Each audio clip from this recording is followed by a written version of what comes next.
जय हिंद दोस्तों आज की क्लास में हम लोग क्या करने वाले हैं, हम लोग करेंगे सेट नंबर 9 करेंगे और यहाँ पे हम लोग वो क्वेश्चन देखेंगे जो आपके आर्मी नर्सिंग असिस्टेंट के एग्जाम में जो अभी आपकी रिलेशन भर्ती या स्पोर्ट भर्ती वहाँ पे कंप्लीट हुई, वहाँ पे किस प्रकार के क्वेश्चन आपके एग्जाम में क्वेश्चन पूछे गए थे। क्योंकि आप सभी का भी एग्जाम आपका अप्रैल या मई महीने में लगने वाला है, तो आपको ऐसी क्वेश्चन जो अपडेटेड क्वेश्चन इनकी तैयारी करनी है ताकि आपके पास न्यू पैटर्न के वो क्वेश्चन प्रोवाइड हो सके, ताकि हम किस प्रकार की तैयारी करें तो सीधे सीधे हमारे एग्जाम में क्वेश्चन पूछे जा सके। तो दोस्तों आज की क्लास हम लोग क्या करेंगे, आपको जो चाहे बायोलॉजी हो गया, केमिस्ट्री, फिजिक्स, मैथ, जीके, इन सभी के हम लोग क्वेश्चन की प्रैक्टिस करेंगे और ये सारे क्वेश्चन वही हैं जो अभी आपके एग्जाम में वहां पूछे गए थे। और हम लोग टोटल यहाँ 50 क्वेश्चन की प्रैक्टिस यहाँ पे करने वाले हैं।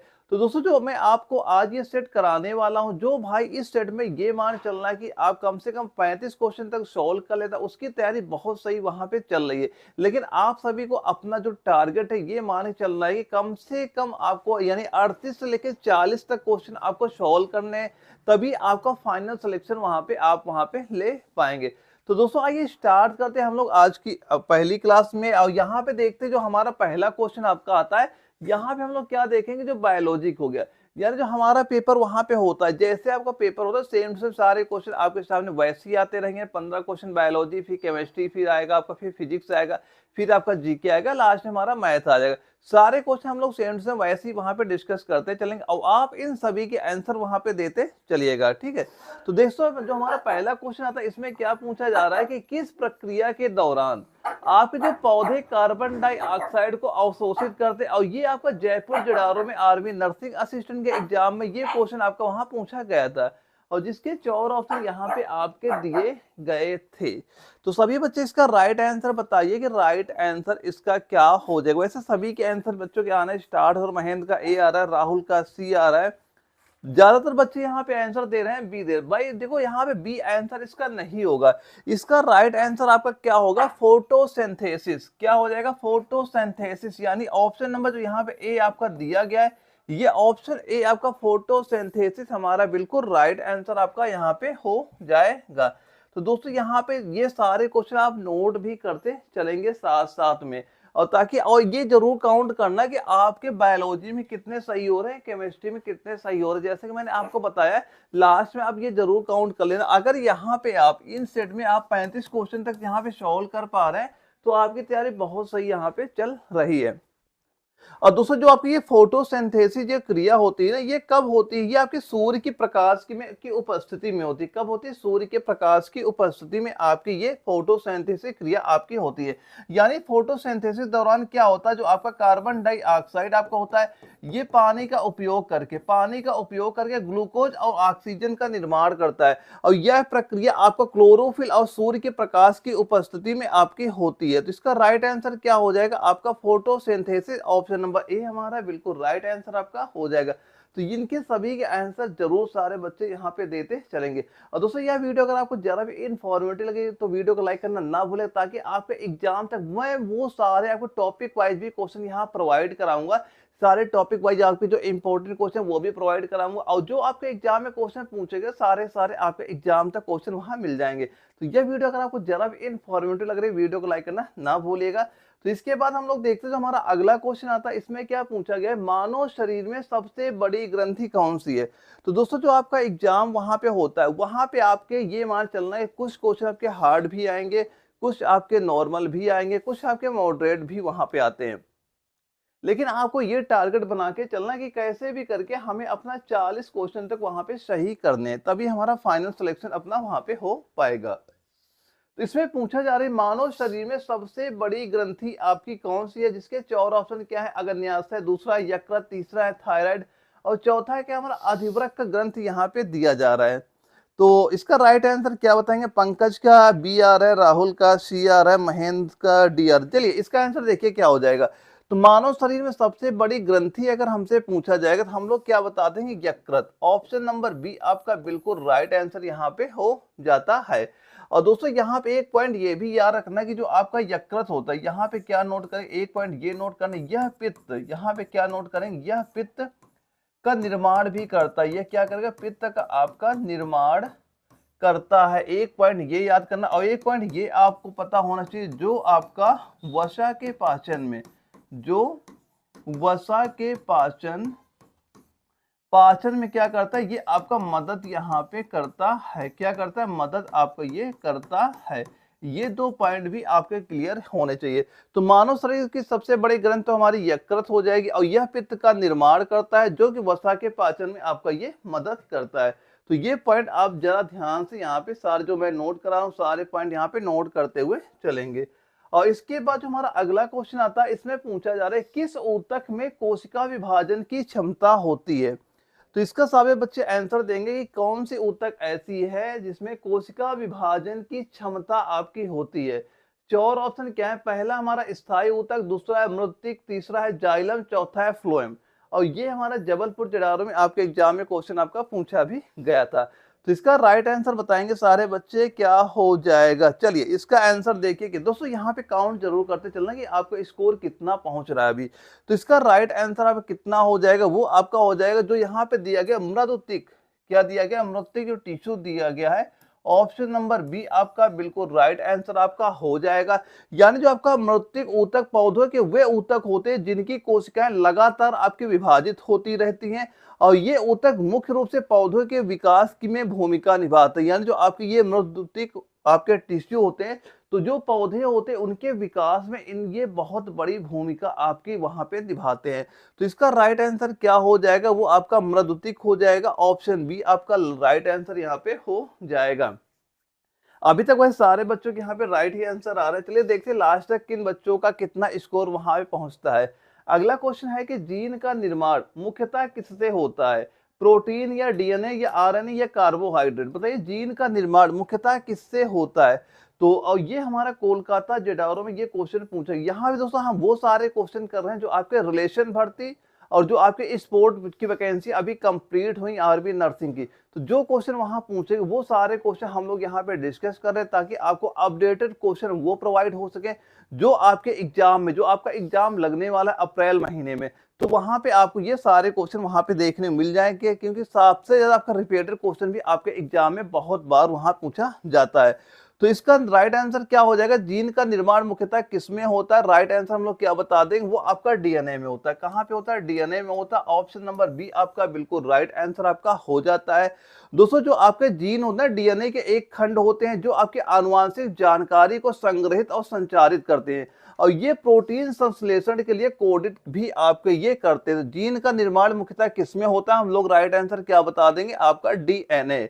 क्या हो जाएगा? ऑप्शन नंबर बी आपका बिल्कुल राइट आंसर आपका यहाँ पे हो जाता है। और जीन क्या होते हैं? ये आपके डीएनए के खंड आपके होते हैं। क्या होते हैं डीएनए? ये आपके जीन के ही आपके ये खंड होते हैं।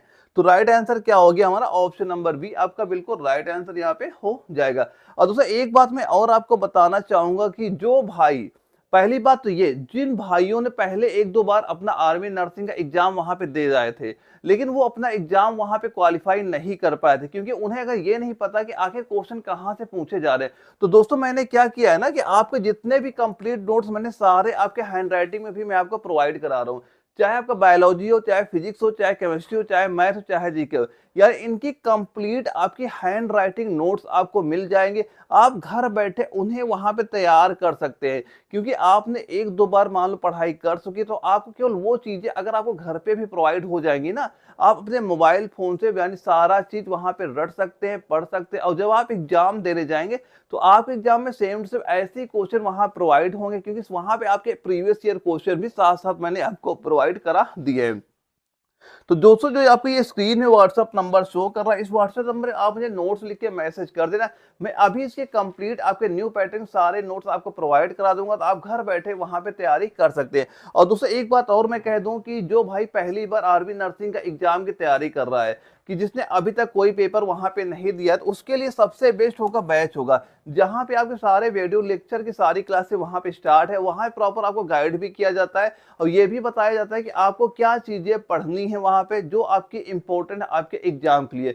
तो जो भाई पहली बार तैयारी कर रहे हैं वो बैच ज्वाइन कर लेना। सीधा सीधा आपको प्ले स्टोर में जाना, एनए वाला सर्च करेंगे तो आपके सामने ये एप्लीकेशन ओपन हो जाएगा।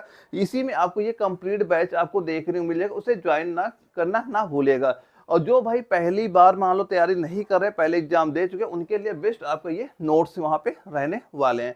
और दोस्तों हम लोग देखते हैं जो हमारा अगला क्वेश्चन आता है, इसमें क्या पूछा जा रहा है कि किस हार्मोन को स्ट्रेस हार्मोन कहा जाता है? किस हार्मोन को स्ट्रेस हार्मोन कहा जाता है? अब जिसके 4 ऑप्शन हमारे ये दिए जा रहे हैं और ये आपका पुणे जडावर में क्वेश्चन पूछा गया था। तो सारे बच्चे बताएंगे इसका राइट आंसर क्या हो जाएगा। तो वैसे सारे बच्चों के आंसर आने स्टार्ट भी यहाँ पे हो गए, पर ज्यादा बच्चे जो कमेंट यहाँ पे कर रहे हैं ऑप्शन नंबर ए, ज्यादा बच्चों के आंसर यहाँ पे आ रहे हैं। ठीक है, इसका राइट आंसर क्या हो जाएगा, यानी किस हार्मोन को स्ट्रेस हार्मोन कहा जाता है? तो इसका राइट आंसर क्या हो जाएगा, यहाँ पे आपका कार्टिसोल जो दिया गया, क्या दिया गया, कार्टिसोल। ऑप्शन नंबर जो सी है, ये कार्टिसोल क्या होता है, आपका स्ट्रेस हार्मोन आपका होता है। और जो आपका ये कार्टिसोल एक आपका ग्लूकोकोटाइड हार्मोन है, जिसे आप अधिवृक्क द्वारा स्रावित होता है। तो ये हार्मोन जो होता है कहाँ के द्वारा स्रावित होता है, यहाँ पे लिख लेना किसके द्वारा स्रावित होगा, ये आपका एक अधिवृक्क। अधिवृक्क जो आपकी ग्रंथि है, क्या है, अधिवृक्क जो ग्रंथि, उसके द्वारा ये हार्मोन वहां पे स्रावित हो जाता है और यह तनाव के दौरान ऊर्जा आपूर्ति को बनाए रखता है। ये क्या करता है, तनाव के दौरान ऊर्जा आपूर्ति को बनाए रखता है। और ये हार्मोन कहाँ स्रावित होता है, ये आपका अधिवृक्क ग्रंथि से ये हार्मोन हमारा स्रावित होता है। तो राइट आंसर क्या हो जाएगा, ऑप्शन नंबर सी इसका बिल्कुल राइट आंसर यहाँ पे हो जाता है। अब इसके बाद हम लोग देखते हैं अगला क्वेश्चन आता है कि रक्त का लाल रंग किसके कारण होता है। इसका शायद ही किसी बच्चे का आंसर वहां पे गलत हो। दोस्तों जैसा मैंने स्टार्टिंग में आपको बताया था, जो आपका पेपर आएगा हार्ड लेवल भी क्वेश्चन होंगे, मॉडरेट भी होंगे, इजी भी होंगे। तो ऐसे ही क्वेश्चन वो क्वेश्चन में आते हैं जो आपके इजी क्वेश्चन होते हैं। तो जो बच्चा इन क्वेश्चन को वहां पे गलत कर देता उसे बहुत ज्यादा दिक्कत वहां पे देखने को मिलती है। तो आपको ऐसे क्वेश्चन बिल्कुल वहां पे गलत नहीं करने हैं। तो यानी रक्त का लाल रंग किसके कारण से होता है, और ये आपका पुणे जडावरों में क्वेश्चन पूछे गए और ऐसे भी क्वेश्चन आपके एग्जाम में हर बार वहां पूछे जाते हैं। तो आपको ये गलती नहीं करना भाई, ये तो इजी क्वेश्चन, इसे हम क्यों तैयार करें। क्योंकि जब आपके एग्जाम में इजी क्वेश्चन आ जाते हैं ना, कई बच्चा या इन क्वेश्चन को भी वहां पे गलत वहां पे कर देता है। तो इसका वैसे सभी बच्चों को लगभग लगभग राइट आंसर आ रहे हैं, जितने बच्चे यहाँ पे आंसर दे रहे हैं। तो भाई आप सभी बच्चे आंसर जरूर दीजिए, चाहे आपको जो भी आंसर लगे, कम से कम आपके अंदर ये तो पता चला कि आखिर हमारा आंसर सही आ रहा है गलत आ रहा है। तभी तो आप उसको ये जान पाएंगे हमारी तैयारी कैसे चल रही है वहां पे। अगर आप मान लो उसके आंसर नहीं देंगे तो कैसे पता चलेगा आपको। तो इसका राइट आंसर क्या हो जाएगा, रक्त का लाल रंग किसके कारण से होता है, ये हो जाएगा आपका हीमोग्लोबिन।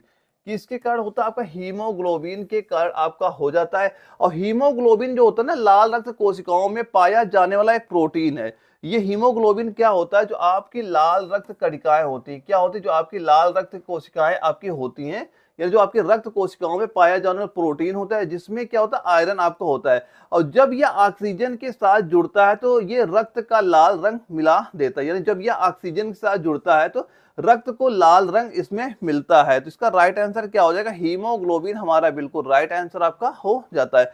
तो रक्त का लाल रंग किसके कारण से होता है, आपका हीमोग्लोबिन के कारण से आपका हो जाता है। ये आंसर इजी है, लेकिन आपको ऐसे भी पेपर क्वेश्चन आपको वहां पे दिखाई पड़ते हैं।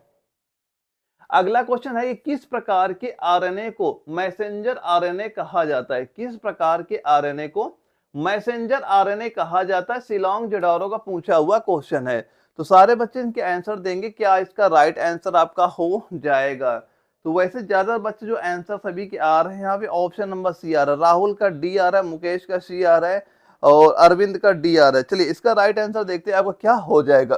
तो किस प्रकार के आरएनए को मैसेंजर आरएनए कहा जाता है, राइट आंसर क्या हो जाएगा, वो हो जाएगा आपका एमआरएनए। क्या हो जाएगा, एमआरएनए। ऑप्शन नंबर सी आपका बिल्कुल राइट आंसर आपका हो जाता है। और इसे प्रोटीन निर्माण के लिए राइबोसोम तक पहुंचाता है। एक पॉइंट ये भी नोट कर लेना कि जो आपका एमआरएनए होता है ये डीएनए से जानकारी लेता है। यहाँ पे क्या नोट करेंगे, जो आपका एमआरएनए होता है, लिख लेना सीधा सीधा, एमआरएनए जो आपका एमआरएनए होता है ये क्या करता है, आपका डीएनए से क्या करता है, जो आपका डीएनए होता है, क्या होता है, जो आपका डीएनए से जानकारी लेता है। डीएनए से क्या करेगा, ये आपका जानकारी लेता है। तो ये जो जानकारी आपका ये लेता है, इस जानकारी को क्या कहता है, इसे क्या करेगा, यहाँ पे नोट करेंगे, इसे प्रोटीन, यहाँ पे क्या लिखेंगे, इसे प्रोटीन निर्माण के लिए, क्या लिखेंगे, इसे प्रोटीन निर्माण के लिए राइबोसोम को, क्या लिखेंगे यहाँ पे, राइबोसोम तक पहुंचाता है। राइबोसोम, क्या लिखें, राइबोसोम तक आपका ये पहुंचाता है। ये इंपॉर्टेंट पॉइंट है, आप यहाँ पे नोट कर लीजिएगा। यानी कि जो आपका एमआरएनए होता है, एमआरएनए जो डीएनए से जानकारी लेता है और इसे प्रोटीन निर्माण के लिए राइबोसोम तक पहुंचाता है। राइट आंसर क्या हो जाएगा? ऑप्शन नंबर सी हमारा राइट आंसर इसका हो जाता है। और अगले क्वेश्चन में क्या पूछा जा रहा है कि डीएनए प्रतिकृति किस चरण में होती है? जो आपकी डीएनए प्रतिकृति होती है किस चरण में आपकी होती है? और जिसके 4 ऑप्शन यहाँ पे दिए जा रहे हैं और ये हमारा जयपुर जडावरों में पूछा हुआ क्वेश्चन है आपका। तो सारे बच्चे बताइए कि इसका राइट आंसर आपका क्या हो जाएगा। और सेम ऐसे ही क्वेश्चन आपके एग्जाम में क्वेश्चन वहां पूछे जाने वाले हैं। तो अगर आपने यहाँ पे 35 तक स्कोर नहीं कर पा रहे तो आपकी तैयारी काफी वीक वहां पे चल रही है। तो आपको तैयारी अपनी स्ट्रॉन्ग करने की जरूरत बिल्कुल, लेकिन अगर आप 35 तक पहुंच रहा है तो आपको अपना टारगेट अभी फिक्स कर लेना कि कैसे भी करके हमें 40 क्वेश्चन तक वहां पे अटेंड आपको करने हैं किसी हाल में। तो डीएनए प्रतिकृति किस चरण में आपकी होती है? तो इसका चरण कौन सा हो जाएगा? आपका एस चरण होता है। कौन सा चरण होता है? एस चरण होता है। ऑप्शन नंबर बी इसका बिल्कुल राइट आंसर यहाँ पे आपका हो जाता है। यानी जो आपके डीएनए की प्रतिकृति होती है तो आपको इसका इंटरफेज के इस चरण में आपको होती है। और इस चरण में क्या होता है? डीएनए सामग्री को 2 गुना किया जाता है। यानी डीएनए सामग्री क्या किया जाता है? 2 गुना आपका ये किया जाता है। तो राइट आंसर क्या हो जाएगा? इस चरण आपका बिल्कुल राइट आंसर यहाँ पे हो जाता है। और अगले क्वेश्चन में क्या हमसे पूछा जा रहा है? किस अंग का मुख्य कार्य रक्त का निस्यंदन करना है? किस अंग का मुख्य कार्य रक्त का निस्यंदन यानी फिल्ट्रेशन करना है आपका? 4 ऑप्शन क्या है? हृदय, दूसरा यकृत, तीसरा गुर्दा, चौथा है फेफड़ा। शिलांग जडौरे में क्वेश्चन पूछा गया था। तो इसका भी आंसर शायद ही कोई बच्चा ऐसा होगा जो इसका आंसर गलत वहां पे करेगा। तो इसका राइट आंसर हम लोग क्या बता देंगे? वो आपका हो जाएगा आपका गुर्दा, यानी जो आपकी किडनी होती है। क्या होती है? किडनी होती है। यानी ऑप्शन नंबर सी आपका बिल्कुल राइट आंसर यहाँ पे हो जाता है। तो जो आपका गुर्दा होता है ना, ये रक्त को निस्यंदित करने और उसमें विषैले पदार्थ जो आपके होते हैं, जैसे आपका यूरिया होता है या अतिरिक्त जो पानी को हटाता है, तो यह प्रक्रिया आपकी किसमें होती है? यह प्रक्रिया आपके निफ्रान में आपकी होती है। यानी जो किडनी होती है इसकी इकाई क्या होती है? इकाई इसकी नोट कर लेना, इसकी जो इकाई होती है वो क्या होती है? नेफ्रॉन होती है। ये भी आपके एग्जाम में क्वेश्चन पूछा गया है कि किडनी की इकाई क्या बताएंगे? नेफ्रॉन बताएंगे। किस अंग का मुख्य कार्य रक्त का फिल्ट्रेशन करना होता है? वो आपका किडनी होती है। चाहे आपको जो शरीर का एक्स्ट्रा पानी हो उसको निकालना हो या फिर जो यूरिया को बाहर निकालना हो, ये किसका काम होता है? ये आपका किडनी का ही काम वहां पे होता है। ऑप्शन नंबर सी हमारा बिल्कुल राइट आंसर आपका हो जाएगा। अगले क्वेश्चन में पूछा जा रहा है क्लोरोफिल में कौन से धातु तत्व पाया जाता है? कि जो क्लोरोफिल में कौन सा धातु तत्व पाया जाता है? इन 4 ऑप्शन बताइए राइट आंसर क्या हो जाएगा। और ये आपका लखनऊ का एमसी सेंटर रिलेशन भर्ती में ये क्वेश्चन वहां पूछा गया था कि क्लोरोफिल में कौन सा धातु तत्व पाया जाता है? मैग्नीशियम है, कैल्शियम है, पोटेशियम है, लोहा है। तो बताइए राइट आंसर इसका क्या हो जाएगा। तो बताइए राइट आंसर इसका क्या हो जाएगा। और दोस्तों ये जो मैं क्लास में जो क्वेश्चन करा रहा हूँ इसकी मैं पीडीएफ भी आपको व्हाट्सएप में प्रोवाइड करा दूंगा। जो अपना व्हाट्सएप ग्रुप है उसे ज्वाइन कर लेना। अगर आपने व्हाट्सएप ग्रुप में अभी तक ज्वाइन नहीं किया है तो जो स्क्रीन में व्हाट्सएप नंबर शो कर रहा है इसमें आप हाई लिख के जैसे ही मैसेज करेंगे आपके पास ऑटोमेटिक एक लिंक वहां पे आ जाएगा।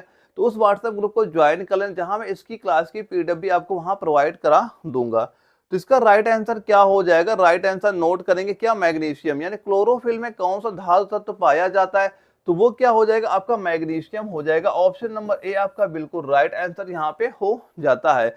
इसमें होता है क्या? जो आपका क्लोरोफिल अणु में जो मैग्नीशियम केंद्र में आपका होता है और यह सूर्य के प्रकाश को अवशोषित करने और इसका फोटोसिंथेसिस की प्रक्रिया को सक्षम करने में क्या करता है? मदद आपका करता है। तो क्लोरोफिल में कौन सी धातु तत्व पाया जाता है? ये आपका मैग्नीशियम पाया जाता है। तो क्लोरोफिल अणु में क्या होता है? मैग्नीशियम केंद्र में आपका होता है। तो मैग्नीशियम कहाँ पे होता है? ये क्लोरोफिल के केंद्र में आपका होता है। और यह सूर्य के प्रकाश में जो आपका ये होता है, यह सूर्य के प्रकाश को अवशोषित करने और फोटोसिंथेसिस की प्रक्रिया को सक्षम करने में मदद आपका ये करता है। तो राइट आंसर क्या हो जाएगा? ऑप्शन नंबर जो यहाँ पे ए आपका दिया गया है ये बिल्कुल राइट आंसर यहाँ पे हो जाता है। अगला क्वेश्चन क्या आता है? कौन सा हार्मोन रक्त में शर्करा के स्तर को बढ़ाता है? अब ये बताइए कि कौन सा हार्मोन रक्त में शर्करा के स्तर को बढ़ाता है? 4 ऑप्शन क्या है? पहला इंसुलिन, दूसरा है ग्लूकागॉन, तीसरा है थायरोक्सिन और 14 क्या? एड्रेनालिन। और ये हमारा नागपुर जडावर में क्वेश्चन आपका पूछा गया था। वैसे इसके आंसर आने स्टार्ट हो गए हैं। यहाँ पे आंसर आ रहे हैं कि गौरव का सी आ रहा है, मुकेश यहाँ पे डी बता रहे हैं और राघवेंद्र का ए आ रहा है। चलिए इसका आंसर पर देखते हैं इसका आंसर क्या हो जाएगा।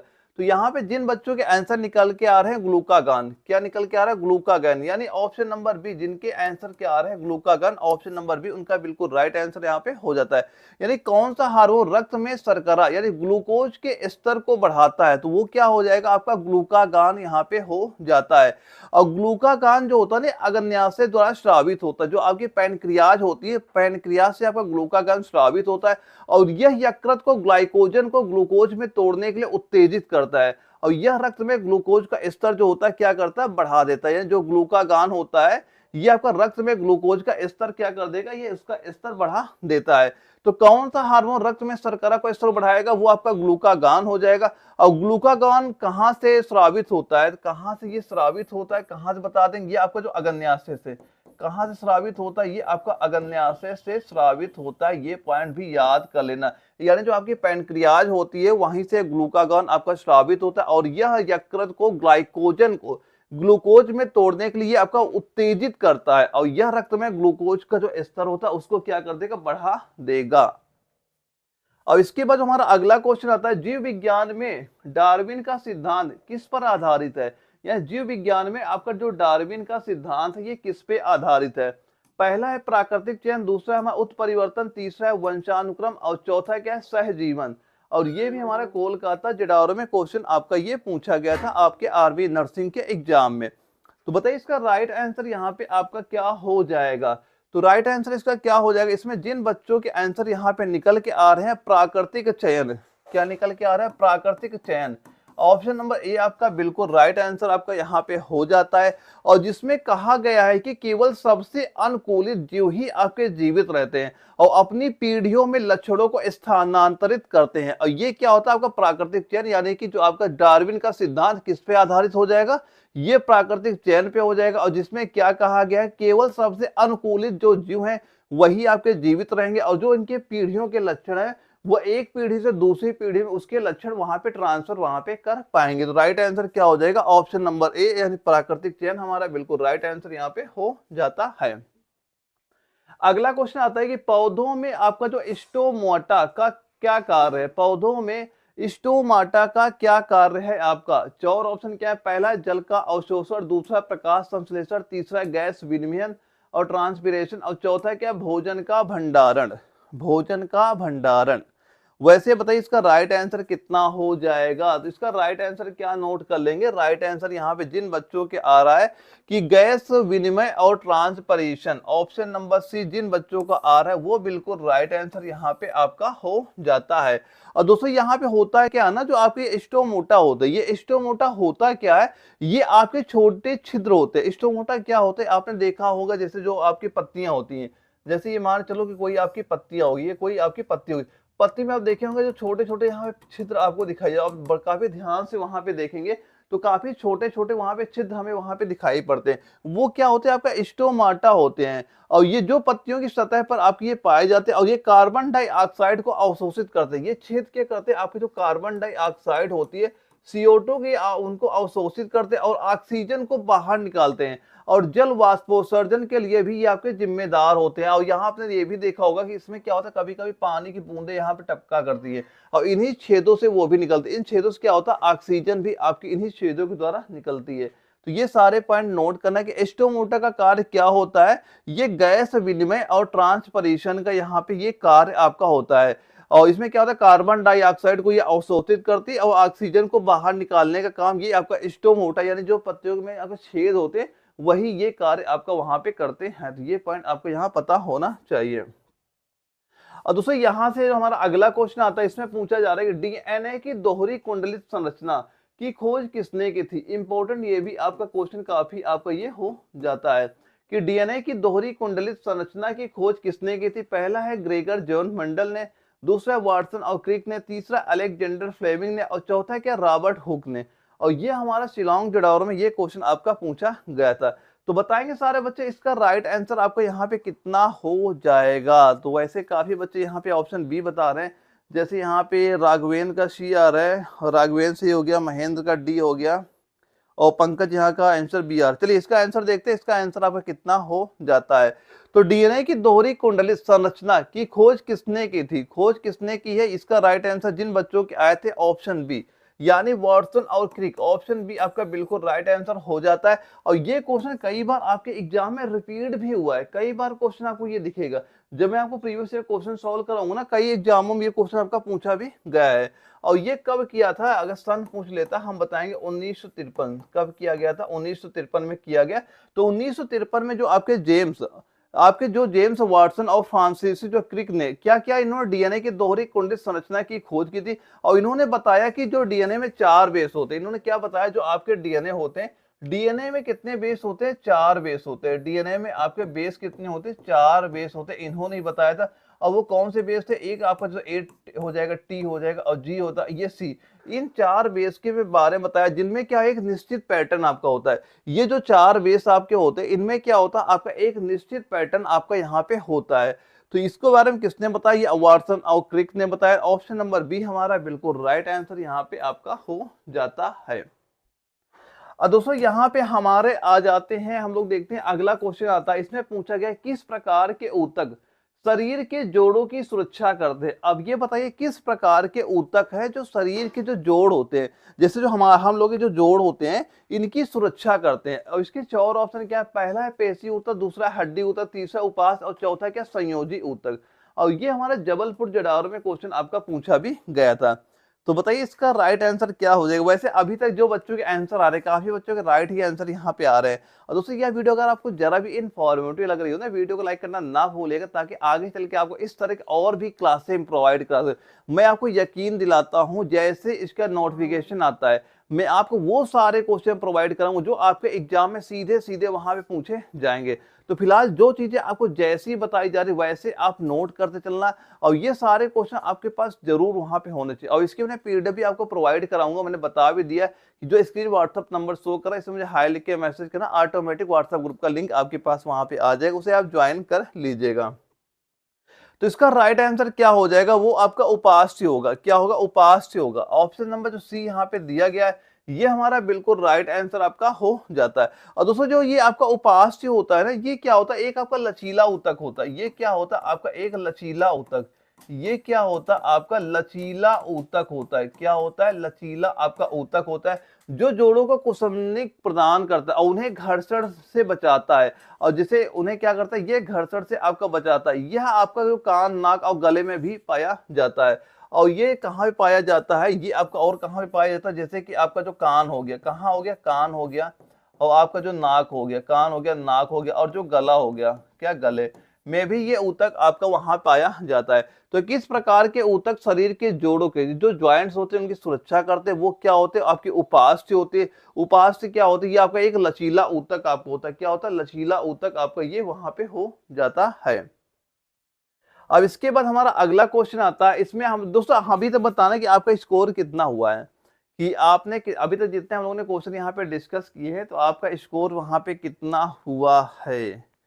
तो वैसे सारे बच्चे भी तो यही बता रहे हैं कि सर अभी तक तो हमारे राइट आंसर जा रहे हैं, और 2-3 बच्चे ऐसे भी कहे सर मेरे 6 क्वेश्चन अभी तक राइट हुए हैं। तो भाई आप लास्ट तक काउंट करते चलना कि आपका स्कोर फिलहाल कितना पहुंच रहा है, कितना स्कोर आप लोग वहां पे कर पा रहे हैं। तो अगर अभी आपके 35 क्वेश्चन तक आप यहाँ पे कर पा रहे हैं, तो आपकी तैयारी बहुत सही चल रही है। इसे बस आप कंटिन्यू बनाए रखिएगा, आपका एग्जाम बिल्कुल वहां पे क्वालिफाई हो जाएगा।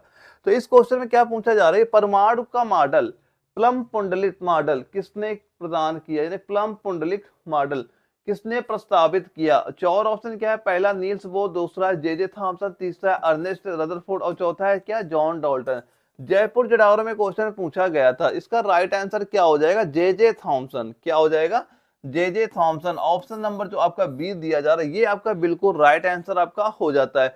और ये मॉडल कब इन्होंने दिया था, ये मॉडल उन्होंने कब दिया था, ये मॉडल दिया था इन्होंने 1904 में। कब दिया था, 1904 में इन्होंने ये मॉडल दिया था। और जिसमें क्या कहा गया कि जो परमाणु आपके होते हैं, ये आपके धनात्मक चार्ज के समान रूप से फैले हुए क्षेत्र में, और नकारात्मक इलेक्ट्रॉन क्या होता है, प्लम की तरह आपके होते हैं।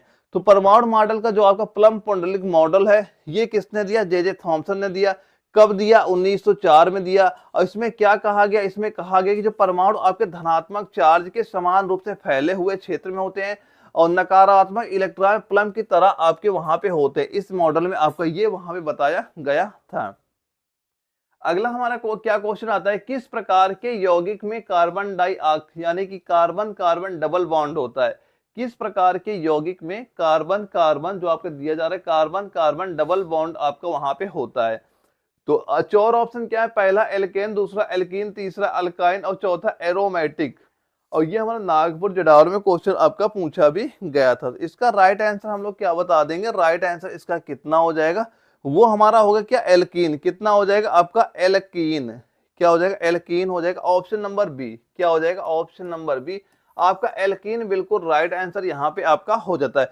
क्योंकि दोस्तों जो आपका ये एल्कीन होता है ना, एल्कीन आपका वह यौगिक होते हैं जिसमें एक या अधिक कार्बन कार्बन बॉन्ड आपके होते हैं। जैसे उदाहरण के लिए आप मान लो जैसे एथीन हो गया, उदाहरण तौर पे आप जैसे मान लो एथीन लिख लेते हैं, एथीन लिख लो, जैसे कि आपका C2 हो गया और H4 हो गया। क्या हो गया, C2 हो गया, आपका H4 आपका हो जाता है।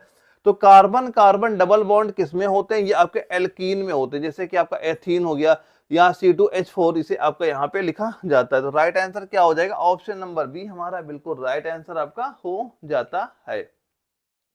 और अगला हमारा जो क्वेश्चन आता है, इसमें पूछा गया कि इलेक्ट्रॉन की खोज किसने की थी। शायद ही किसी बच्चे का ये क्वेश्चन वहां पे गलत होगा कि इलेक्ट्रॉन की खोज किसने की थी। चार ऑप्शन क्या है, जॉन डाल्टन, अर्नेस्ट रदरफोर्ड, तीसरा जे थॉमसन, चौथा है नील्स बोहर। शिलोंग जोडारो में क्वेश्चन आपका पूछा गया, कहाँ पूछा गया था, शिलोंग जोडारो में। ये क्वेश्चन हमारे एग्जाम में पूछा भी गया था। तो आपका इलेक्ट्रॉन की खोज किसने की थी, इलेक्ट्रॉन की खोज किसने की थी, हो जाएगा जे थॉमसन ने। किसने की है, जे थॉमसन। ऑप्शन नंबर जो सी यहाँ पे दिया गया है, ये बिल्कुल राइट आंसर आपका यहाँ पे हो जाता है। और जे थॉमसन ने किया क्या था कि जो आपकी जो कैथोड किरण प्रयोग के माध्यम से इन्होंने इलेक्ट्रॉन की खोज की और इसे नकारात्मक आवेश वाला कण बताया। इसे इन्होंने क्या बताया था, इसे इन्होंने बताया था कि ये कैसा कण होता है, ये आपका नकारात्मक कण होता है। किस कैसा कण होता है, आपका नकारात्मक, आपका ये आवेश वाला कण वहां पे आपका हो जाता है। तो इलेक्ट्रॉन की खोज किसने की, जे थॉमसन ने की। किसके द्वारा की थी, जो आपकी कैथोड किरण प्रयोग के माध्यम से इन्होंने इलेक्ट्रॉन की खोज की थी। और इसमें इसे बताया कि ये आपका नकारात्मक आवेश वाला कण आपका ये हो जाता है।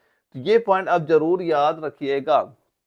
चलिए अगला हमारा क्वेश्चन आता है, सारे बच्चे इसका आंसर बताएंगे कि पीएच मान का उपयोग किसे मापने के लिए किया जाता है। कि जो आपका पीएच मान होता है, इसका उपयोग किसे मापने के लिए किया जाता है। पहला है अम्लीयता, दूसरा है मूललता, तीसरा है तटस्थता और चौथा है उपयुक्त सभी। और ये भी आपका लखनऊ एमसी में क्वेश्चन आपका ये पूछा गया था। अभी जो रिलेशन भर्ती का एग्जाम हुआ था, यही क्वेश्चन वहां पे आया हुआ था। तो पीएच मान का उपयोग किसे मापने के लिए किया जाता है, तो वो क्या, पहला क्या अम्लीयता है, दूसरा है मूललता है, तीसरा तटस्थता है और चौथा है उपरोक्त सभी। तो इसका क्या राइट आंसर हो जाएगा, आपका सभी हो जाएगा। क्या होता है, उपयोग सभी, यानी ऑप्शन नंबर डी हमारा बिल्कुल राइट आंसर आपका हो जाता है। और क्योंकि जो आपका ये पीएच स्केल होता है, पीएच स्केल का उपयोग किसी विलयन की अम्लीयता, मूललता या तटस्थता को मापने के लिए किया जाता है। और जो पीएच स्केल होता है, ये कहां से होता है, ये आपका जीरो से लेके नंबरिंग कहां से होती है, 14 तक आपकी इसकी नंबरिंग आपकी होती है। कहां से होती है, 0 से 14 के बीच में इसकी नंबरिंग आपकी वहां पे होती है। तो पीएच मान का उपयोग किसे मापने के लिए किया जाता है, वो आपका उपयुक्त सभी। ऑप्शन नंबर डी हमारा बिल्कुल राइट आंसर यहाँ पे हो जाता है। अगला क्वेश्चन आता है, किस तत्व का गलनांक सबसे अधिक होता है। अभी जो अपना पहला सेट मैंने कराया था, वहां पे ये क्वेश्चन आपका पूछा गया था। और तो यानी किस तत्व का गलनांक सबसे अधिक आपका होता है, यहाँ पे ये आपका कोलकाता जिडावा में फिर से ये क्वेश्चन आपका वहां पे रिपीट हुआ था। तो किस तत्व का गलनांक सबसे अधिक आपका होता है, कार्बन है या टंगस्टन या प्लेटिनम है, आयरन है। तो राइट आंसर इसका क्या हो जाएगा, आपका टंगस्टन। क्या हो जाएगा, टंगस्टन। यानी ऑप्शन नंबर जो यहाँ पे बी यहाँ पे दिया गया है। वैसे इसका आंसर सारे बच्चों ने लगभग सही राइट आंसर दिया, हर बच्चे ने इसका राइट आंसर सही दिया था। तो भाई यही होता है आपका, जब आप मान लो ऐसे क्वेश्चन बार बार प्रैक्टिस करेंगे ना। अभी ये क्वेश्चन मैंने पहले जो सेट कराया था, वहां भी ये क्वेश्चन आया था, किसी दूसरे जुड़ाव में पूछा गया था। क्योंकि आपके एग्जाम बहुत बार क्या होता है, रिपीटेड क्वेश्चन बहुत रिपीट होता है। तो आपके पास वो सबसे पहले वो सारे क्वेश्चन जरूर होने चाहिए और आपके एग्जाम में कई बार बार बार वहां पे रिपीट आपके होते हैं। तो किस तत्व का गलनांक सबसे अधिक होता है, वहां पे टंगस्टन हो जाएगा। इसका गलनांक कितना होता है टंगस्टन का, ये आपका कितना हो जाएगा, ये हो जाएगा आपका 3422 डिग्री सेंटीग्रेड आपका इसका गलनांक वहां पे हो जाता है। और इसका उपयोग कहाँ पे होता है, अगर कभी ये पूछ लिया जाए, अब ये बताओ अच्छा इसका उपयोग कहाँ कहाँ पे होता है। तो इसका क्या होता है, जो आपके बल्ब होते हैं ना, क्या बल्ब, जो घरों में हम लोग लाइट जलाते हैं, बल्ब के जो वहां पे फिलामेंट होते हैं, बल्ब के जो फिलामेंट आपके होते हैं उसमें आपका इसका उपयोग किया जाता है। क्योंकि क्या होता है ना, बल्ब में हमें लाइट, हम लोग घरों में जो बल्ब लगाते हैं उसका जो फिलामेंट होता है, जो वहां से हमें लाइट आप देखा होगा जो जलता हुआ दिखाई पड़ता है, वो आपका टंगस्टन ही होता है। क्योंकि इसका जो गलनांक इतना ज्यादा होता है ना, ये पिघलता नहीं है। तो इसीलिए यहाँ पे क्या होता है, बल्ब के फिलामेंट के रूप में इसका उपयोग वहां पे आपका ये किया जाता है। अगला क्वेश्चन आता है कि डायनामाइट का मुख्य घटक क्या है। इन चार ऑप्शन बताइए कि जो डायनामाइट आपका होता है उसका मुख्य घटक क्या है, कि डायनामाइट का मुख्य घटक क्या है, ये हमसे यहाँ पूछा जा रहा है। और ये पुणे जेडारो में क्वेश्चन हमारा पूछा भी गया था। तो डायनामाइट का मुख्य घटक क्या आपका हो जाएगा, तो राइट आंसर क्या नोट करेंगे, यहाँ पे नोट कर लेना आप, नाइट्रोग्लिसरीन। क्या हो जाएगा, नाइट्रोग्लिसरीन जो यहाँ पे दिया गया है, ऑप्शन नंबर ए आपका बिल्कुल राइट आंसर यहाँ पे आपका हो जाता है। तो डायनामाइट का मुख्य घटक क्या हो जाता है, नाइट्रोग्लिसरीन आपका हो जाता है, जो कि आपका क्या हो जाता है, डायनामाइट। डायनामाइट क्या आपका होता है, ये आपका एक विस्फोटक है। ये क्या होता है, ये आपका विस्फोटक, डायनामाइट क्या होता है, ये आपका विस्फोटक पदार्थ आपका होता है। और इसका आविष्कार डायनामाइट का किसने किया था, इसका आविष्कार किसने किया, अल्फ्रेड नोबल ने। किसने इसका आविष्कार किया था, अल्फ्रेड नोबल। अल्फ्रेड नोबल एक वैज्ञानिक थे, उन्होंने इसका आविष्कार वहां पे आपका किया था। तो इसका भी आंसर लगभग सारे बच्चों ने सही आंसर इसका भी वहां पे दिया है। वैसे आपकी तैयारी सारे बच्चों लगभग यहाँ पे सही चल रही है, इसे आप कंटिन्यू बनाए रखिए, आपके एग्जाम में यहाँ से बिल्कुल ऐसे ही क्वेश्चन दिखेंगे वहां पे। न इससे ज्यादा हार्ड आएगा, न इससे ज्यादा नॉर्मल आपको देखने को वहां पे मिलेगा। अगला क्वेश्चन आता है कि कार्बनिक यौगिकों के अध्ययन को क्या कहा जाता है, कि कार्बनिक यौगिकों के अध्ययन को क्या कहा जाता है। जबलपुर जेडारो में ये क्वेश्चन हमारा पूछा गया था। तो इसका भी आंसर शायद किसी बच्चे ने गलत देगा वहां पे, वैसे सारे बच्चों के आंसर आने स्टार्ट हो गए। तो बिल्कुल राइट आंसर, ज्यादा बच्चा सारे बच्चों के यहाँ पे राइट ही आंसर यहाँ पे दे रहे हैं। तो कार्बनिक यौगिकों के अध्ययन को क्या कहा जाता है, उसे क्या बोलेंगे, कार्बनिक रसायन। क्या बोलेंगे, कार्बनिक रसायन। ऑप्शन नंबर सी आपका बिल्कुल राइट आंसर यहाँ पे आपका हो जाता है। और कार्बनिक जो रसायन होता है ना, इसमें मुख्यतः किसके बारे में हम लोग जानते हैं, तो इसमें मुख्यतः हम लोग किसके बारे में जानेंगे, यहाँ पे आप मुख्यतः जो आपका हाइड्रोजन हो गया, किसके बारे में हम लोग यहाँ पे पढ़ते हैं ज्यादा, जैसे जो आपके हाइड्रोजन, हाइड्रोजन हो गया, या फिर जो आपका ऑक्सीजन हो गया, क्या हो गया, ऑक्सीजन। और अगला क्या लिखेंगे यहाँ पे, जो आपका ऑक्सीजन हो गया, या फिर जो अन्य तत्व होते हैं, ये सारे इसमें शामिल आपके हो जाते हैं। तो कार्बनिक यौगिक के अध्ययन को क्या कहा जाता है, कार्बनिक रसायन कहते हैं। ऑप्शन नंबर सी हमारा बिल्कुल राइट आंसर आपका हो जाता है। अगला क्वेश्चन है कि कौन सा यौगिक एक ऑक्सीकारक, कौन सा यौगिक एक ऑक्सीकारक के रूप में कार्य करता है। चार ऑप्शन क्या है, पहला है सोडियम, दूसरा ऑक्सीजन, तीसरा हाइड्रोजन, चौथा है कार्बन। और ये कहाँ पूछा गया, पुणे जेडारो में ये क्वेश्चन हमारा पूछा भी गया था कि कौन सा यौगिक एक ऑक्सीकारक के रूप में कार्य करता है। तो इसका राइट आंसर बताइए क्या होगा। यहाँ पे काफी बच्चे इसका आंसर गलत बता रहे हैं, चलिए ठीक है कोई दिक्कत नहीं। देखिए इसका राइट आंसर आपका कितना आपका यहाँ पे हो जाता है, कि कौन सा यौगिक एक ऑक्सीकारक के रूप में कार्य करता है, वो राइट आंसर क्या हो जाएगा, वो हमारा हो जाएगा ऑक्सीजन। क्या होगा, ऑक्सीजन। ऑप्शन बी आपका बिल्कुल राइट आंसर यहाँ पे हो जाता है। क्योंकि जो आपका ऑक्सीजन होता है ना, एक आपका प्रमुख ऑक्सीकारक है, क्योंकि यह अन्य तत्वों से इलेक्ट्रॉन स्वीकार करता है। ये क्या करता है, अन्य तत्वों से इलेक्ट्रॉन स्वीकार करता है, और यह दहन प्रक्रियाओं में महत्वपूर्ण आपकी भूमिका भी आपका निभाता है। तो इसका राइट आंसर क्या हो जाएगा, ऑप्शन नंबर बी यानी ऑक्सीजन हमारा बिल्कुल राइट आंसर आपका हो जाता है।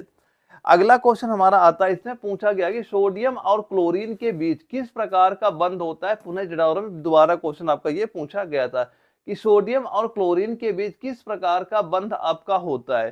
चार ऑप्शन यहाँ पे हमारे दिए जा रहे हैं, तो बताइए इसका राइट आंसर यहाँ पे क्या हो जाएगा। तो सारे बच्चे बताएंगे इसका राइट आंसर आपका क्या हो जाता है। वैसे सारे बच्चे यहाँ पे ज्यादातर जो आंसर आ रहा है, मुकेश का ए आ रहा है, राहुल का सी आ रहा है, और महेंद्र का डी आ रहा है, मुकेश का सी आ रहा है। चलिए देखिए इसका राइट आंसर कितना होगा, सोडियम और क्लोरीन के बीच किस प्रकार का आपका बंध वहां पे होता है। तो कैसा बॉन्ड होता है, वो आपका आयन बॉन्ड होता है। कैसा बॉन्ड होता है, आपका आयन बॉन्ड होता है। ऑप्शन सी हमारा बिल्कुल राइट आंसर आपका हो जाता है। और जिसमें क्या होता है, जो आपका सोडियम होता है ना, ये आपका इलेक्ट्रॉन वहां पे छोड़ता है, और जो आपका क्लोरीन होता है उसे स्वीकार आपका करता है, जिससे क्या होता है, दोनों आयन आपके बनते हैं।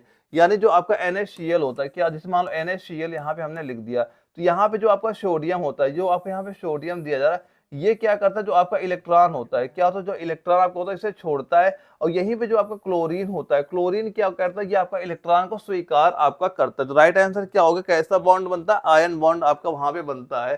तो ऑप्शन नंबर सी हमारा राइट आंसर यहाँ पे हो जाता है। अगला क्वेश्चन आता है कि मोल की परिभाषा क्या है। अब बताइए जो मोल होता है कि मोल की परिभाषा क्या है। चार ऑप्शन क्या है, चार ऑप्शन जहां पे हमारे ये आपके दिए जा रहे हैं, और ये आपका शिलोंग किडारो में क्वेश्चन पूछा गया था। तो सबसे पहले ये क्वेश्चन आप जरा ध्यान से पढ़िएगा। अब इसका राइट आंसर बताइए क्या आपका हो जाएगा कि मोल की परिभाषा क्या है। मोल की परिभाषा आपकी क्या है। तो ज्यादा बच्चे यहाँ पे सी आंसर दे रहे हैं। चलिए इसका देखते हैं आंसर क्या होगा कि मोल की परिभाषा क्या होगी। सी भाई दोस्तों, सी आंसर ना होके क्या होगा, बी, कि किसी पदार्थ का 6.022 गुणे 10 की पावर 23 करोड़ की संख्या वो क्या होती है, वो आपकी क्या हो जाएगी, मोलों की संख्या के बराबर आपकी ये हो जाती है।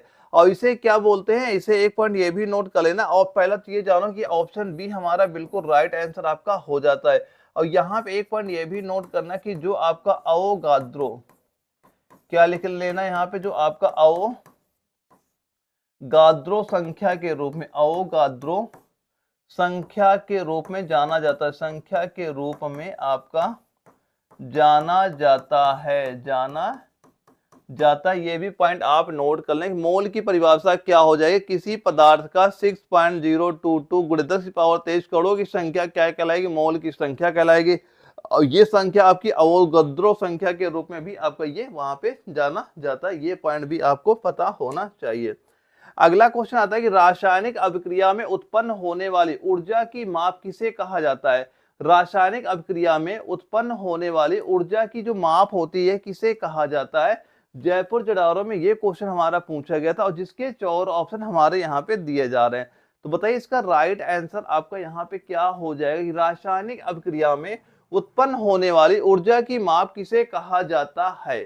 तो देखिए इसका राइट आंसर आपका क्या हो जाएगा, इन 4 ऑप्शनों में जो यहाँ पे दिया गया ऊर्जा परिवर्तन, क्या हो जाएगा, ऊर्जा परिवर्तन, यानी ऑप्शन नंबर जो बी यहाँ पे दिया गया है ये हमारा राइट आंसर आपका हो जाता है।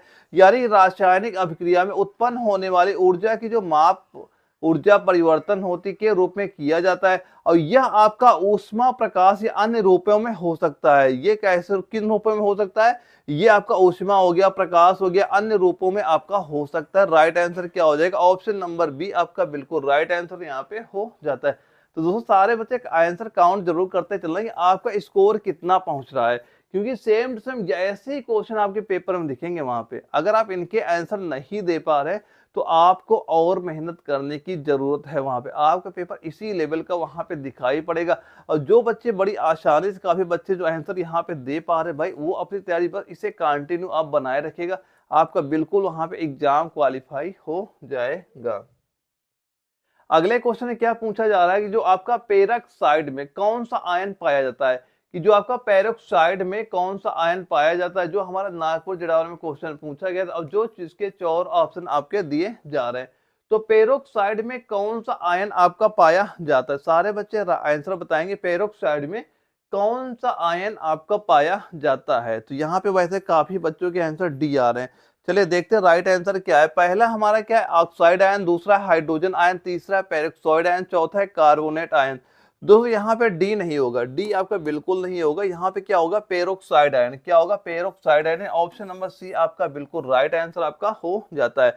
क्योंकि दोस्तों जो आपका पेरोक्साइड आयन होता है ना, इसमें क्या होता है, आपका क्या होता है, जो आपका ऑक्सीजन आयन दो आपके ये आड़ पाया जाता है, यानी ये आयन आपका वहां पे पाया जाता है, जो कि आपका 2 ऑक्सीजन परमाणुओं से बना होता है, और इसमें आपका एक अतिरिक्त बंध भी आपका वहां पे होता है। तो पेरोक्साइड में कौन सा आयन पाया जाता है, वो आपका हो जाएगा, क्या हो जाएगा, पेरोक्साइड आयन। यानी पेरोक्साइड में कौन सा आयन पाया जाता है, वो आपका पेरोक्साइड आयन आपका वहां पे हो जाता है। ऑप्शन नंबर सी आपका बिल्कुल राइट आंसर यहाँ पे हो जाता है। अगले क्वेश्चन में पूछा जा रहा है कि रासायनिक अभिक्रिया में प्रतिक्रियाशील का क्या अर्थ है। रासायनिक अभिक्रिया में आपका प्रतिक्रियाशीलता का क्या अर्थ है। इन 4 ऑप्शन बताइए राइट आंसर क्या हो जाएगा। आप सारा क्वेश्चन ध्यान से पढ़ लीजिए, फिर बताइए इसका राइट आंसर आपका यहाँ पे क्या हो जाएगा। फिर बताइए राइट आंसर आपका क्या हो जाएगा। तो दोस्तों यहाँ पे ये क्वेश्चन आपका पुणे जुडारू वहां पूछा गया था। इसका राइट आंसर क्या हो जाएगा कि किसी पदार्थ का रंग बदलने की जो क्षमता, क्या होता है, किसी पदार्थ की रंग बदलने की क्षमता, यानी क्या हो जाएगा, इसका राइट आंसर क्या हो जाएगा, ये नहीं होगा, ऑप्शन नंबर सी नहीं होगा, यानी किसी पदार्थ की अन्य पदार्थों के साथ अभिक्रिया करने की क्षमता। हाँ, ये ऑप्शन नंबर जो बी यहाँ पे हमारा दिया जा रहा है, ये आपका बिल्कुल राइट आंसर यहाँ पे हो जाएगा कि रासायनिक अभिक्रिया में जो आपकी प्रतिक्रियाशीलता दी जा रही का क्या अर्थ होता है, किसी पदार्थ के अन्य पदार्थों के साथ अभिक्रिया करने की जो क्षमता होती है वो आपकी रासायनिक अभिक्रिया आपकी वहां पे कहलाती है। तो राइट आंसर क्या हो जाएगा, ऑप्शन नंबर बी आपका बिल्कुल राइट आंसर यहाँ पे हो जाता है। अगले क्वेश्चन में क्या पूछा जा रहा है कि गैसों के आदर्श व्यवहार का अध्ययन किस कानून द्वारा किया जाता है। गैसों के आदर्श आदर्श व्यवहार का अध्ययन किस कानून के द्वारा आपका किया जाता है, और ये हमारा कोलकाता जिडारो में क्वेश्चन पूछा गया था और जिसके 4 ऑप्शन यहाँ पे दिए जा रहे हैं। तो सारे बच्चे बताएंगे इसका राइट आंसर आपका यहाँ पे क्या हो जाता है कि गैसों के आदर्श व्यवहार का अध्ययन किस कानून द्वारा किया जाता है। तो बताइए राइट आंसर क्या आपका यहाँ पे हो जाएगा। तो सीधा सीधा ऐसा ही कोलकाता जिडारो में ये क्वेश्चन आपका ऐसा ही वहां पे दिया गया था। तो इसका राइट आंसर नोट करिए क्या हो जाएगा, राइट आंसर हो जाएगा कि गैसों का आदर्श गैस समीकरण। क्या हो जाएगा, गैसों का आदर्श गैस समीकरण। ऑप्शन नंबर जो सी यहाँ पे दिया गया ये आपका बिल्कुल राइट आंसर यहाँ पे हो जाता है। अब ये समीकरण क्या होता है आपका, पीवी बराबर क्या हो जाएगा, ये आपका क्या हो जाएगा, ये एनआरटी। पीवी बराबर क्या हो जाएगा आपका एनआरटी यहाँ पे हो जाता है। और जिसमें क्या होता है यहाँ पे ये पी क्या हो जाएगा, जिसमें पी जो दिया गया ये आपका क्या होता है दाब आपका हो जाता है। वी क्या होता है यहाँ पे, वी आपका क्या हो जाएगा आयतन, वी क्या हो जाता है यहाँ पे आयतन यहाँ पे हो जाता है। और टी क्या होता है, टी यहाँ पे आपका तापमान, टी क्या दिया जा रहा है यहाँ पे तापमान आपका यहाँ पे दिया जा रहा है। और ये एन क्या है, एन क्या हो जाएगी कणों की संख्या, और एन यहाँ पे क्या हो जाएगी, एन आपकी क्या हो जाएगी कणों की संख्या बरस से हम एन को डिनोट आपका यहाँ पे ये किया जाता है। तो ये सारे पॉइंट आप यहाँ पे एक एक करके नोट करने की गैसों के आदर्श व्यवहार का अध्ययन किस कानून द्वारा किया जाता है। तो राइट आंसर क्या होगा, गैसों का आदर्श गैस समीकरण। ये समीकरण क्या होता है, पीवी बराबर एनआरटी होता है, जिसके मैंने सारी चीजें बता दी कि किसका क्या मतलब आपका यहाँ पे होता है। तो राइट आंसर क्या हो जाएगा, ऑप्शन नंबर सी हमारा बिल्कुल राइट आंसर आपका हो जाता है। अगला क्वेश्चन आता है कि सोडियम हाइड्रोक्साइड का रासायनिक सूत्र बताइए क्या है। बिल्कुल बेसिक सवाल है, शायद ही किसी बच्चे का इसका गलत आंसर वहां पे होगा। वह सारे बच्चों के आंसर यहाँ पे आने स्टार्ट, बिल्कुल बिल्कुल सभी के आंसर राइट आ रहे हैं यहाँ पे कि सोडियम हाइड्रोक्साइड का रासायनिक सूत्र आपका क्या हो जाएगा, वो आपका NaOH। क्या होता है, NaOH होता है। ऑप्शन नंबर ए आपका बिल्कुल राइट आंसर यहाँ पे आपका हो जाता है, क्योंकि जो आपका NaOH क्या होता है, ये सोडियम हाइड्रोक्साइड एक आपका मजबूत क्षार है जिसे कास्टिक सोडा भी आपका ये कहा जाता है। इसको क्या कहा जाता है, इसका अन्य नाम नोट कर लेना क्या होता है, कास्टिक सोडा। इसका अन्य नाम क्या हम लोग लिखेंगे, कास्टिक सोडा भी आपका ये वहां पे कहा जाता है। और यह आपका जल में घुलकर हाइड्रोक्साइड आयन देता है। ये जब जल में घुल जाता है तो यानी जो ये आपका जल में घुलता है तो क्या देता है वहां पे, ये हाइड्रोक्साइड आयन आपका वहां पे ये देता है, यानी हाइड्रोक्साइड आयन आपका ये उत्पन्न करता है। तो सोडियम हाइड्रोक्साइड का रासायनिक सूत्र NaOH होता है, जिसे हम कास्टिक सोडा भी कहा जाता है। तो राइट आंसर क्या हो जाएगा, ऑप्शन नंबर ए हमारा बिल्कुल राइट आंसर यहाँ पे हो जाता है। अगला क्वेश्चन हमारा दोस्तों यहाँ फिजिक्स आता है। अपने फिजिक्स क्वेश्चन यहाँ पे स्टार्ट हुए थे, हम लोग बायोलॉजी देख लिया, केमिस्ट्री देख लिया। अब हम लोग देखेंगे जो अपने क्वेश्चन बच रहे हैं, अपने फिजिक्स हो गया, जीके हो गया, जो मैथ हो गया, इनके क्वेश्चन और हमारे बच रहे, ये भी क्वेश्चन हम लोग जल्दी जल्दी यहाँ पे देख लेते हैं। तो गति का एसआई इकाई क्या है, अब बताइए गति का एसआई इकाई क्या है, इन 4 ऑप्शन बताएंगे, राइट आंसर क्या होगा। तो शायद ही किसी बच्चे का आंसर गलत होगा, सारे बच्चों को लगभग सही आंसर यहाँ पे आ रहे हैं। बिल्कुल राघवेंद्र जी बिल्कुल राइट आंसर आपका आ रहा है। तो गति का एसआई इकाई क्या है, बताइए इसका राइट आंसर बताएंगे क्या आपका हो जाएगा। तो दोस्तों जो क्वेश्चन आपके कराए जा रहे हैं सारे क्वेश्चन को आप यहाँ पे नोट जरूर करते चलिएगा। तो जो मैं क्वेश्चन बताता जाऊं बिल्कुल राइट आंसर आप यहाँ पे देते चलेंगे। तो बताइए गति का एसआई इकाई आपका क्या हो जाएगा। बिल्कुल सभी बच्चों के राइट आंसर यहाँ पे निकल के आ रहे हैं, सारे बच्चों के राइट आंसर यहाँ पे आ गए। बिल्कुल सारे बच्चे गुड, वेरी गुड। चलिए अगला क्वेश्चन का आंसर बताइए कि भारतीय राष्ट्रीय कांग्रेस की स्थापना कहाँ और कब हुई। ये तो जीके क्वेश्चन आ गया, यानी फिजिक्स वाले सेक्शन में जीके क्वेश्चन अपना यहाँ पे आ गया। चलिए देख लेते हैं, क्वेश्चन आ ही गया तो कि भारतीय राष्ट्रीय कांग्रेस की स्थापना कहाँ और कब हुई थी। 4 ऑप्शन क्या है यहाँ पे, मुंबई, दिल्ली, कोलकाता, लखनऊ। और ये लखनऊ एएमसी में आपका रिलेशन भर्ती के एग्जाम में क्वेश्चन पूछा गया था। तो भारतीय राष्ट्रीय कांग्रेस की स्थापना कब और कहाँ पे हुई थी।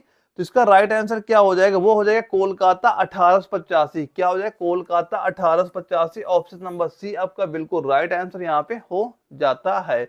तो भारतीय राष्ट्रीय कांग्रेस की स्थापना कब और कहां पे हुई थी, ये आपकी 1885 में हुई थी। और कहां पे हुई थी, कोलकाता में हुई थी। कहां पे हुई थी, कोलकाता में आपकी हुई थी। तो ऑप्शन नंबर सी आपका बिल्कुल राइट आंसर यहाँ पे हो जाता है।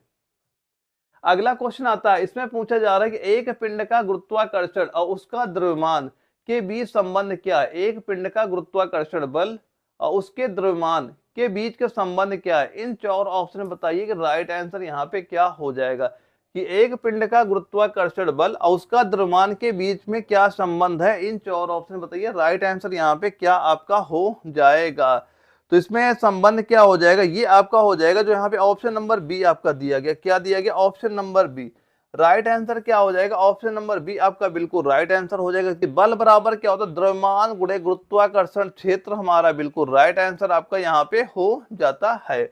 और दोस्तों यहाँ पे एक पॉइंट और ये भी नोट कर लेना कि जो आपका बल होता है, बल का मात्रक क्या होता है। इजी है पर पेपर में क्वेश्चन पूछा जाता है कि जो बल होता है इसका मात्रक क्या होता है, आपका न्यूटन होता है। नॉर्मल है लेकिन पेपर में क्वेश्चन आपके पूछा जाता है। और बल बराबर एफ बराबर होता है कि आपका ये mg, यानी एफ बराबर क्या हो जाता है, आपका द्रव्यमान गुणे आपका गुरुत्वाकर्षण क्षेत्र, यानी जी का मान यहाँ पे आपका ये लिखा जाता है। ये पॉइंट आप यहाँ पे ध्यान से देख लीजिएगा। अगला क्वेश्चन आता है कि भारतीय राजनीति में सेकुलरिज्म का अर्थ क्या है। यहाँ पे क्वेश्चन थोड़े आगे पीछे हो गए पर आप ध्यान से देखते चलना और सभी के आंसर हम लोग यहाँ पे देते हुए चलेंगे। भारतीय राजनीति में आपका जो सेकुलरिज्म का क्या अर्थ होता है, ये आपका नागपुर जडारो में जो आपका जीके का पेपर क्वेश्चन वहां पे आए थे, वहां पे ये क्वेश्चन पूछा गया था जिसके 4 ऑप्शन ये आपके दिए गए थे। तो भारतीय राजनीति में आपका जो सेकुलरिज्म का क्या अर्थ होता है, इसका क्या अर्थ होता है, इसका अर्थ होता है कि आपका धर्मनिरपेक्षता, यानी धर्म से अलग रखना। इसका राइट आंसर क्या हो जाएगा, ऑप्शन नंबर बी। इसका राइट आंसर क्या हो जाएगा, ऑप्शन नंबर बी आपका धर्मनिरपेक्षता, यानी कि धर्म से अलग रखना आपका सेकुलरिज्म का अर्थ वहां पे आपका ये हो जाता है। तो ऑप्शन नंबर बी हमारा बिल्कुल राइट आंसर आपका हो जाता है। वह दोस्तों आज के स्टार्ट में काफी बच्चों के यहाँ पे राइट आंसर निकल के आ रहे भाई। ऐसे ही क्वेश्चन हमारे एग्जाम में क्वेश्चन पूछे जाएंगे। तो जो डेली अपने प्रैक्टिस सेट हो गए ना, सारा बच्चा यहाँ प्रैक्टिस सेट जरूर देना, ताकि आपको एक आइडिया ये लग सके कि आखिर हम जिस एग्जाम की वहां पे तैयारी कर रहे हैं तो वहां पे कैसे क्वेश्चन हमारे पेपर पूछे जा रहे हैं, ताकि हम वैसे क्वेश्चन की प्रैक्टिस करें और वैसे नोट्स तैयार करें, ताकि अपना एग्जाम एक ही बार में हमारा वहां पे क्लियर अपना हो जाए। और अगले क्वेश्चन में क्या पूछा जा रहा है, कूलाम्ब का नियम किसे दर्शाता है। बताइए कूलाम्ब का नियम किसे दर्शाता है। इन 4 ऑप्शन बताइए राइट आंसर क्या हो जाएगा। और ये आपका जयपुर जडारो में क्वेश्चन पूछा गया था कि जो कूलाम्ब का नियम है ये क्या दर्शाता है। तो बताइए राइट आंसर क्या यहाँ पे हो जाएगा कि कूलाम्ब का नियम किसे दर्शाता है, ये किसे दर्शाएगा। तो जो आपका कूलाम्ब का नियम होता है यह बताता है कि दो बिंदुओं के आवेशों के बीच का विद्युत बल उनके आवेशों के गुणांक के समानुपाती और उनके बीच की दूरी के वर्ग के व्युत्क्रमानुपाती आपका ये हो जाता है। तो ये नियम क्या होता है, आपका कूलाम्ब का नियम हो जाता है। तो ये किससे दर्शाता है, पहले क्या दिया गया, बल और द्रव्यमान के बीच संबंध, या फिर विद्युत क्षेत्र और विद्युत धारा के बीच संबंध, या फिर दो आवेशों के बीच बल का संबंध, या फिर कणों के बीच गुरुत्वाकर्षण बल। तो यह क्या बताता है, दो बिंदु आवेशों के बीच विद्युत बल बताता है। क्या बताता है, विद्युत क्षेत्र क्या बताएगा, दो आवेशों के बीच का बल का संबंध। और ये क्या हो जाएगा, ऑप्शन नंबर सी। क्या हो जाएगा, ऑप्शन नंबर सी जो यहाँ पे दिया जा रहा है ये आपका बिल्कुल राइट आंसर यहाँ पे हो जाता है। तो क्योंकि कूलाम्ब का नियम क्या होता है, तो कूलाम्ब का नियम यह बताता है कि दो बिंदु आवेशों के बीच का विद्युत बल उनके आवेशों के गुणांक के समानुपाती और उनके जो बीच की दूरी के व्युत्क्रमानुपाती आपका होता है, उनके बीच की दूरी के वर्ग के व्युत्क्रमानुपाती आपका हो जाता है। अगला हमारा जीके क्वेश्चन आता है। इसमें क्या पूछा जा रहा है, वैसे सारे बच्चे यहाँ बिल्कुल राइट आंसर दे रहे हैं। तो भाई यार मान लो सही सही सारे बच्चे लास्ट में ये जरूर बता देना कि आपका स्कोर कितना पहुंच रहा है, कि आपने कितने कितने क्वेश्चन वहां पे सही कर पा रहे। तो यहाँ पे जो भाई मान चल रहा कि अपना स्कोर पहुंचा दिया 35 तक, उसकी तैयारी सही चल रहा भाई, इसे कंटिन्यू बनाए रखिएगा, अपनी तैयारी करना मत छोड़िएगा, आपका एग्जाम बिल्कुल वहां पे क्वालिफाई हो जाएगा। तो हिमालय पर्वत किस महाद्वीप में स्थित है। अब 4 ऑप्शन दिए जा रहे हैं और ये आपको रिलेशन भर्ती में क्वेश्चन पूछा गया था कि हिमालय पर्वत किस महाद्वीप में आपका स्थित है। तो वैसे बच्चे और आंसर देना स्टार्ट कर दे, ज्यादा बच्चे हैं बी देख रहे। चलिए हम देखते हैं। तो हिमालय जो पर्वत है ये आपका किस महाद्वीप में स्थित हो जाएगा? बिल्कुल एशिया। सभी का राइट आंसर आज जो बच्चे दे रहे हैं ऑप्शन नंबर बी, बिल्कुल राइट आंसर क्या हो जाएगा? एशिया महाद्वीप। हिमालय पर्वत किस महाद्वीप में स्थित हो जाएगा? एशिया महाद्वीप में आपका ये स्थित वहां पे हो जाता है। और यहाँ पे ये भी नोट कर लेना, यहाँ पे क्या लिख लेना, एक पॉइंट ये नोट कर लेना कि आपका जो यह होता है क्या लिखेंगे?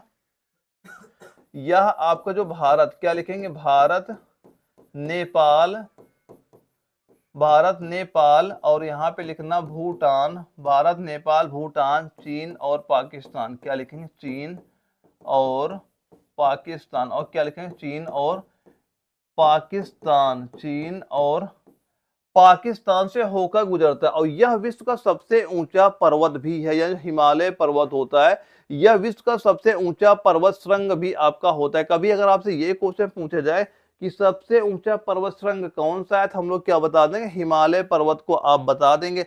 और हिमालय पर्वत आपका ये भारत नेपाल भूटान और चीन और पाकिस्तान से होकर ये आपका गुजरता है।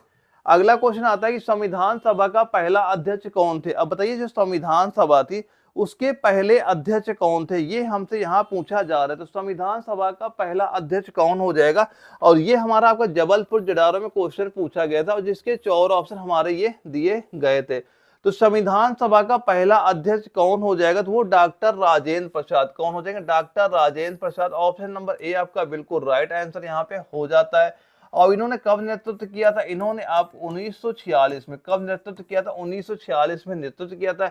और जो भारतीय संविधान के निर्माण के लिए जिम्मेदार थे, तो संविधान सभा का पहला अध्यक्ष कौन था? वो डॉक्टर राजेंद्र प्रसाद हो जाएंगे। यानी 1946 में इन्होंने क्या किया? नेतृत्व वहां पे किया था। ये पॉइंट और यहाँ पे नोट कर लीजिएगा।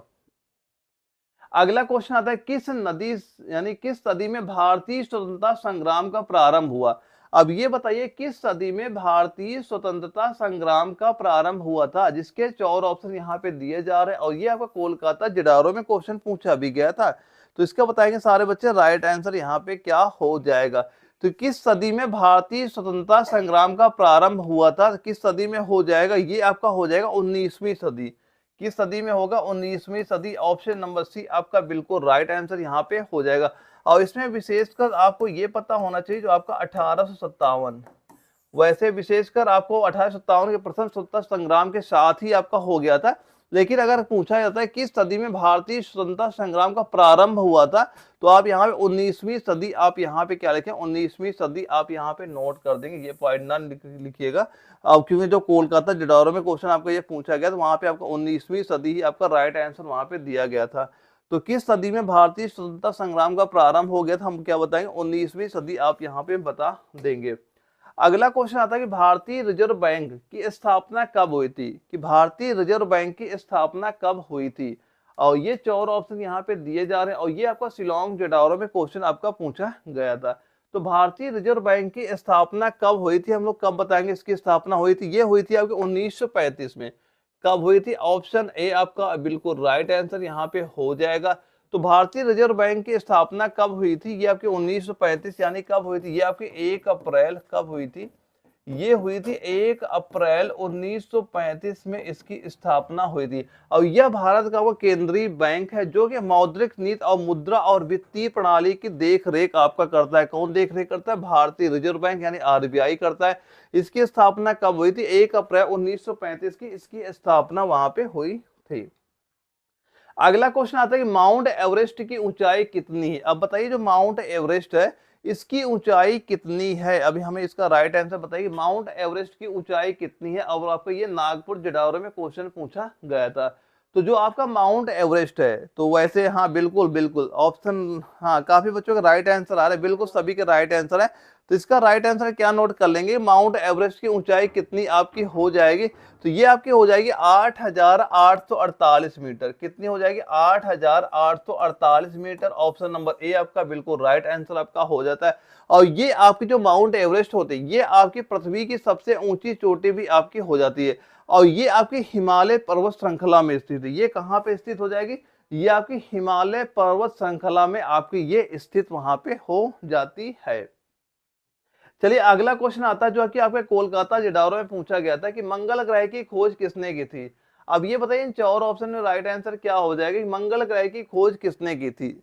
पहला है कि गैलीलियो ने, दूसरा निकोलस कोपरनिकस ने, तीसरा है हमारा जोहान्स केपलर ने और चौथा है कोई नहीं। तो बताइए इसका राइट आंसर क्या हो जाएगा। वैसे काफी बच्चे यहाँ पे ऑप्शन बी दे रहे हैं। भाई देखिए जो आपका मंगल ग्रह है ना, इसकी किसी एक व्यक्ति ने खोज नहीं की थी, तो इसका राइट आंसर क्या हो जाएगा अगर आपका ऑप्शन नंबर डी, यानी क्या हो जाएगा ऑप्शन नंबर डी, यानी कोई नहीं। यानी जो आपके मंगल ग्रह है इसकी खोज किसी एक व्यक्ति ने नहीं की थी। यानी क्या आपको प्राचीन काल से ही आपको मंगल ग्रह के बारे में हम लोग जानते, प्राचीन काल से आप जानते थे। तो केवल जो गैलीलियो ने इसे दूरबीन से देखा था, लेकिन इसे खोजने का श्रेय किसी एक वैज्ञानिक को नहीं दिया गया, क्योंकि एक वैज्ञानिक जो आपके थे गैलीलियो ने इसे केवल दूरबीन से खोजा था, मंगल ग्रह को खोजा था, लेकिन इसकी खोज का किसी एक वैज्ञानिक को श्रेय आपका अभी तक ये वहां पे नहीं दिया गया है। अगला हमारा क्वेश्चन आता है कि कृषि ऋण की सबसे बड़ी संस्था कौन सी। बताइए किस कृषि ऋण की सबसे बड़ी संस्था आपकी कौन सी आपकी हो जाएगी। तो कृषि ऋण की सबसे बड़ी संख्या कौन सी है। पहला है भारतीय स्टेट बैंक, दूसरा है भारतीय रिजर्व बैंक, तीसरा है नाबार्ड या चौथा है आईसीआईसीआई बैंक। तो राइट आंसर क्या, हाँ बिल्कुल नाबार्ड, जिनका भी आंसर निकल के आ रहा है नाबार्ड, ऑप्शन नंबर सी क्या हो जाएगा, option number C NABARD, NABRD दिया गया, national bank for agriculture and rural development जो दिया जा रहा है, ये बिल्कुल राइट आंसर आपका यहाँ पे हो जाता है। क्या हो जाएगा यहाँ पे right answer, option number C आपका बिल्कुल राइट आंसर यहाँ पे हो जाता है। और इसके बाद हमारा अगला क्वेश्चन आता है किस भारतीय राज्य की राजधानी बंगलोर है। दोस्तों जो आपकी राजधानियां होती है ना, ये राजधानियां भी आप नोट करना, आपकी जो देश होते हैं उनकी राजधानियां, उनकी जो करेंसियां होती है, यहां से भी क्वेश्चन हमारे पेपर में पूछे जाते हैं। तो किस भारतीय राज्य की राजधानी आपकी बंगलोर है। वैसे इसका भी सारे बच्चों का राइट आंसर यहाँ पे निकल के आ ही गए, कहाँ की हो जाएगी, कर्नाटक की, कहाँ की हो जाएगी, कर्नाटक की, ऑप्शन नंबर बी आपका बिल्कुल राइट आंसर आपका यहाँ पे हो जाता है। तो किस भारतीय राज्य की राजधानी बंगलोर, हाँ किस भारतीय राज्य की राजधानी आपकी बंगलुरु है, तो कहाँ की हो जाएगी आपकी कर्नाटक की आपकी हो जाती है। और दोस्तों जो आपके बंगलुरु हो ना, इसे क्या कहता जाता है, इसे भारत का सिलिकॉन वैली कहते हैं। इसे क्या कहते हैं, भारत का सिलिकॉन, इसे क्या कहा जाता है, भारत का आपका सिलिकॉन वैली, क्या कहते हैं, सिलिकॉन वैली के नाम से आपका ये जाना जाता है। और जो आपका बंगलोर शहर होता है ये आपका तकनीकी और आईटी उद्योग का प्रमुख केंद्र भी है, तकनीकी और आईटी उद्योग का प्रमुख केंद्र आपका बंगलोर शहर भी आपका ये वहां पे हो जाता है। और इसके बाद हमारा अगला क्वेश्चन आता है, यहाँ दोस्तों हमारी मैथ स्टार्ट हुई। दोस्तों मैथ के आपके 5 क्वेश्चन आपके एग्जाम में आते हैं और ये बिल्कुल आपके इजी क्वेश्चन रहते हैं, यानी इतने ज्यादा आपके हार्ड क्वेश्चन पेपर वहां पे नहीं पूछे जाते हैं कि आप उनका आंसर भी वहां पे ना दे पाए। तो मैथ आपकी नॉर्मल आती है, अगर आपको कैलकुलेशन आती है आप उनके आंसर बड़ी आसानी से वहां पे दे पाएंगे। तो पहले क्वेश्चन में क्या पूछा जा रहा है, पहले आप क्वेश्चन पूछ देख लीजिए फिर इसका आंसर लगाइए कि ए और बी मिलकर किसी काम को 12 दिन में पूरा कर सकते हैं। ए अकेले उस काम को 20 दिन में पूरा कर सकता है, तो बताओ बी अकेला उस काम को कितने दिन में पूरा कर सकता है। ऐसे क्वेश्चन आपके पेपर में दिखाई पड़ेंगे, बिल्कुल नॉर्मल से सवाल होते हैं। अगर आपको कैलकुलेशन आती है आप बड़ी आसानी से इनके आंसर वहां पे दे पाएंगे। सवाल में क्या बोला गया, ए और बी मिलकर किसी काम को 12 दिन में, हमने मान लिया ए हो गया हमारा, ए बी हो गया, यानी ए और बी मिलकर कितने दिन में कर रहे हैं, 12 दिन में कर रहे हैं। और ए अकेला कितने दिन में कर रहा है, ये कर रहा है आपका कितने दिन में करता है, 20 दिन में। अब इसे हम लोग कैसे सॉल्व करेंगे, अब हमसे क्या पूछा जा रहा है, ये बताओ जो बी अकेला है, तो बी अकेला उस पूरे कार्य को कितने दिन में करेगा। देखो यहाँ पे दोनों लोग काम कर रहे हैं, यहाँ ए कार्य कर रहा है, तो सबसे पहले हम लोग कैसे सॉल्व करेंगे, सबसे पहले सिंपल क्या करना, इन दोनों का आप एलसीएम ले लो। एलसीएम कितना आ गया इनका, 60 आ गया। अब एलसीएम से भाग करिए, 12 पंचे यहाँ पे 60 हो गया और यहाँ 20 दिया कितना हो गया, 60 हो गया। अब बताओ यहाँ पे ये बताओ, अच्छा इनकी जो ये यूनिट निकल के आई 5 निकल के आई है, यहाँ पे इसकी केवल 3 निकल गई, ऐसा किस वजह से हो रहा है, क्योंकि यहाँ पे क्या हो रहा है, इसका यहाँ से ये निकल के आ जाता है, यानी इनकी एक दिन में कार्य करने की क्षमता क्या है। तो जो आपका ए बी है, ए बी की एक दिन में कार्य करने की क्षमता 5 है और ए की अकेले क्षमता 3 है। अब यहाँ बताइए ये 2 कैसे ज्यादा हुआ, 2 तभी ज्यादा हुआ होगा क्योंकि यहाँ पे जो एक बी पर्सन है ये आपका एक्स्ट्रा में है। तो इसका मतलब ये हुआ जो बी है एक दिन में कार्य करने की क्षमता कितनी होगी, उसकी 2 हो गई है। तो पूरा काम कितने दिन में करेगा, अगर पूरा काम हमारा 60 है और ये जो बी है एक दिन में कितना काम कर रहा है, 2 काम कर रहा है, तो पूरा काम कितने दिन में करेगा, 2 से आप भाग कर दो कितना आ जाएगा, ये आपका 30 निकल के आ जाएगा। तो कितने दिन में पूरा होगा आपका, 30 दिन। ऑप्शन नंबर ए आपका बिल्कुल राइट आंसर आपका हो जाता है। अब बड़ी आसानी से इनके आंसर वहां पे दे पाएंगे, ऐसे ही क्वेश्चन आपके एग्जाम में वहां पूछे जाएंगे। अगला क्वेश्चन आता है कि 10,000 पर 10% वार्षिक दर से 2 वर्षों का चक्रवृद्धि ब्याज बताइए कितना होगा। दोस्तों जो आपका चक्रवृद्धि ब्याज होता है आप इसे कई प्रकार से वहां पे लगा सकते हैं। इनके आंसर आप कई तरह से वहां पे दे सकते हैं। आप बेसिक मेथड जो इसके फार्मूला होता है, फार्मूला लगा के भी इनके आंसर दे सकते हैं, या आपका ट्रिक मेथड भी होता है उससे भी लगा सकते हैं, या परसेंटेज मेथड होता है उससे भी लगा सकते हैं, या डिवाइड मेथड हो उससे भी आप इनके आंसर दे पाएंगे।